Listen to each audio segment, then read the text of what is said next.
વિદ્વાન trial court સમક્ષ ફરિયાદ પક્ષે 12 સાક્ષી રાજદીપ કે જે ફરિયાદ પક્ષ સાક્ષી નંબર 66 છે તેના નિવેદન પર આધાર રાખ્યો છે. ફરિયાદ પક્ષના જણાવ્યા અનુસાર રાજદીપ એકમાત્ર નજરે જોનાર સાક્ષી હતો જેને મારી નાખવાનો પ્રયાસ કરવામાં આવ્યો હતો પરંતુ તે બચી ગયો હતો. વિદ્વાન ટ્રાયલ કોર્ટે આરોપીને ભારતીય દંડ સંહિતાની કલમ 302, 307 અને 328 હેઠળના દંડનીય અપરાધમાં દોષી ઠેરવેલ છે.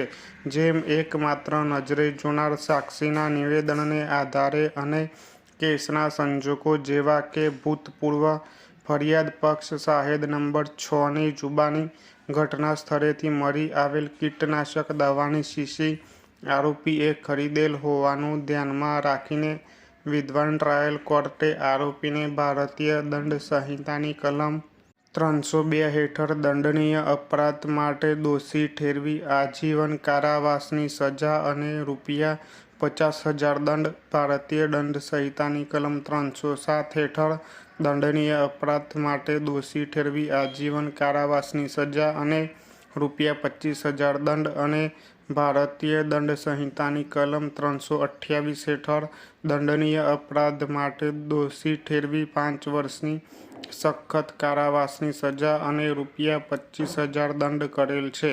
ફકરો: વિદ્વાન ટ્રાયલ કોર્ટના ચુકાદાથી દોષિત સાબિત થયેથી અને સજાના આદેશથી વ્યથિત અને અસંતુષ્ટ થઈને આરોપીએ ઉચ્ચ અદાલત સમક્ષ અપીલ કરી હતી. વાદગ્રસ્ત ચુકાદા અને આદેશ દ્વારા ઉચ્ચ અદાલતે ઉક્ત અપીલ ફગાવી દીધી અને વિદ્વાન ટ્રાયલ કોર્ટ દ્વારા આપવામાં આવેલા ચુકાદા અને સજાને કાયમ રાખી છે. ઉચ્ચ અદાલતના વાદગ્રસ્ત ચુકાદા અને આદેશથી વ્યથિત અને અસંતુષ્ટ થઈને આરોપીએ હાલની અપીલ દાખલ કરી છે. ફકરો: અપીલકર્તા તરફે વિદ્વાન વકીલ શ્રી મોહનસિંહ અને સામાવારા રાજ્ય તરફે વિદ્વાન વકીલ શ્રી કૌશિક ઉપસ્થિત રહ્યા હતા. વિદ્વાન વકીલ શ્રી મોહનસિંહ અપીલકર્તા વતી હાજર રહેતા ભારપૂર્વક જણાવ્યું કે કેસની હકીકતો અને સંજોગો જોતા ઉચ્ચ અદાલતે અપીલ ફગાવી અને ભારતીય દંડ સંહિતાની કલમ 302, 307 અને 328 હેઠળના દંડનીય ગુનાઓ અથવા સીમાબેન અને તેના ભાઈ મુકેશની હત્યા સબબ આરોપીને દોષી ઠેરવી ટ્રાયલ કોર્ટ દ્વારા આપવામાં આવેલા ચુકાદાની પુષ્ટિ કરવામાં ગંભીર ભૂલ કરી હતી.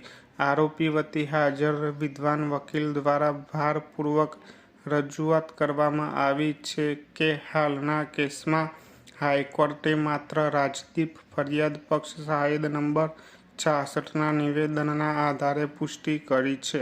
ફકરો: એવી દલીલ કરવામાં આવે છે કે રાજદીપના 4 જુદા જુદા નિવેદનો રેકોર્ડ કરવામાં આવ્યા હતા અને તમામ નિવેદનોમાં રાજદીપે ઘટનાના જુદા જુદા વર્ણનો જણાવ્યા છે. જેમ કે 4માના સૌ પ્રથમ નિવેદનમાં રાજદીપે હાલના અપીલકર્તાનું નામ આપ્યું ન હતું અને અપીલકર્તાનું નામ સૌ પ્રથમ તારીખ 25/3/2009ના રોજ નોંધવામાં આવેલા રાજદીપના છેલ્લા નિવેદનમાં સામે આવ્યું હતું.